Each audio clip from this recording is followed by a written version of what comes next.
I'm Joanna Garzilli, award-winning author and life coach.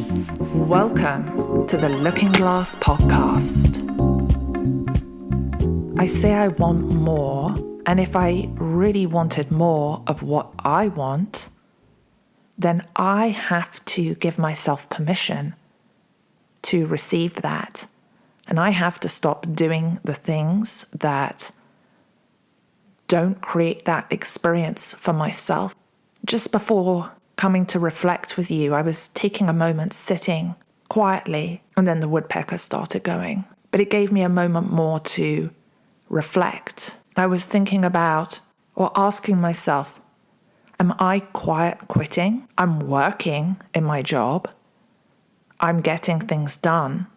Maybe I'm being a little bit passive aggressive because of the comments I had from my bosses.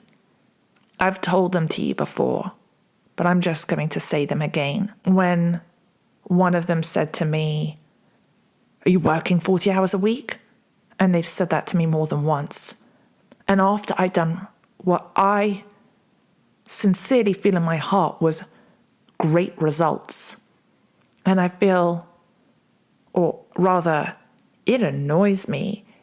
It frustrates me when I'm getting results, but that's not enough. Phil Knight the founder of Nike, talked about how the results are the most important thing and getting there is messy. And I think that goes back to when you're a creative person, it isn't just about X plus Y equals Z. It's just not as straightforward as that. And I think it's like, what's happened is because I didn't speak up for myself, and eventually I did, but I feel like I spoke up for myself too late. The seed of resentment was already planted for me. I started thinking to myself, why should I work all those hours? Why should I work? Why is it so much, not work, why is it so much about the time?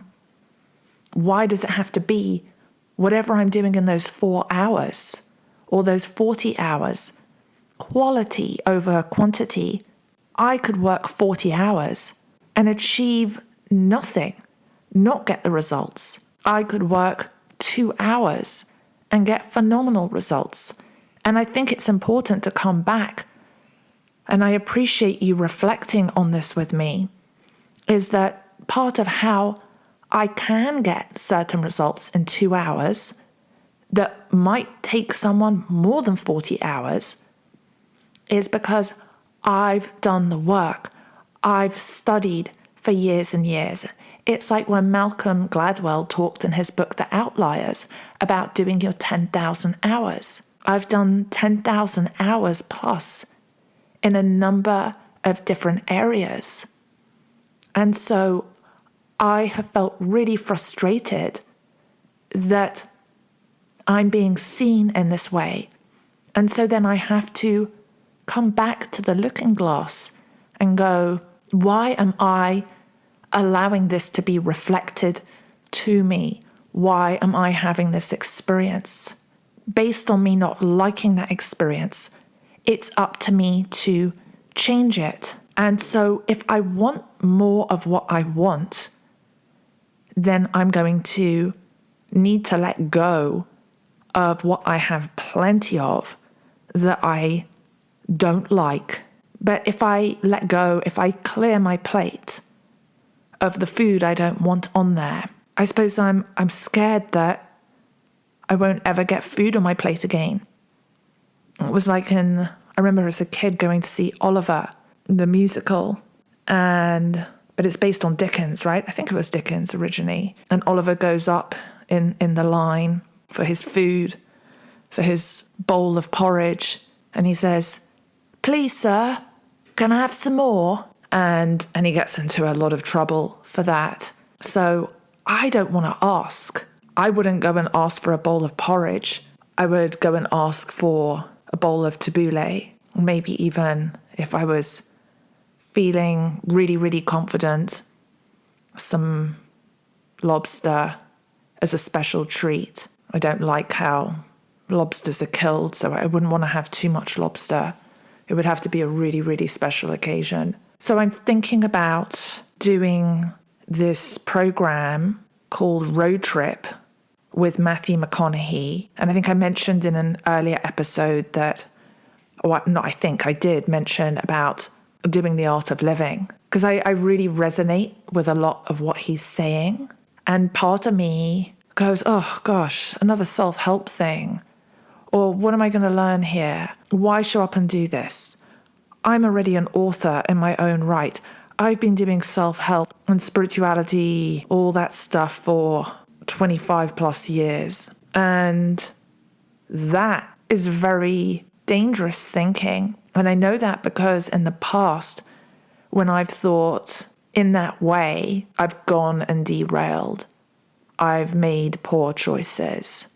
Then not had the awareness to see when predatory people would come into my life and take advantage of me, hurt me, because my ego was in the way, because I felt like I needed approval. So I'm saying this because maybe that's something that when you've experienced being a victim of something, you can always trace back. I'll bring it back to I and reflect to you.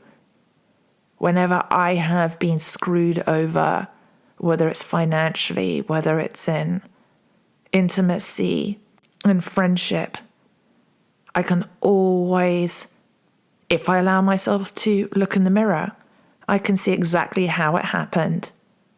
I can see the red flags. I understand what I was thinking and that I could have made a different choice. And so everything that I and you and I are experiencing is no coincidence.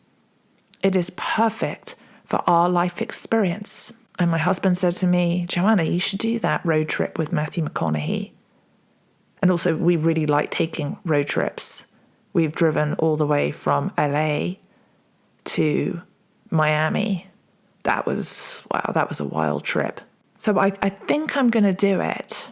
I want to open my mind to, when driving, there's always, when you're driving, that there's the blind spot. They always talk about the blind spot in the mirror.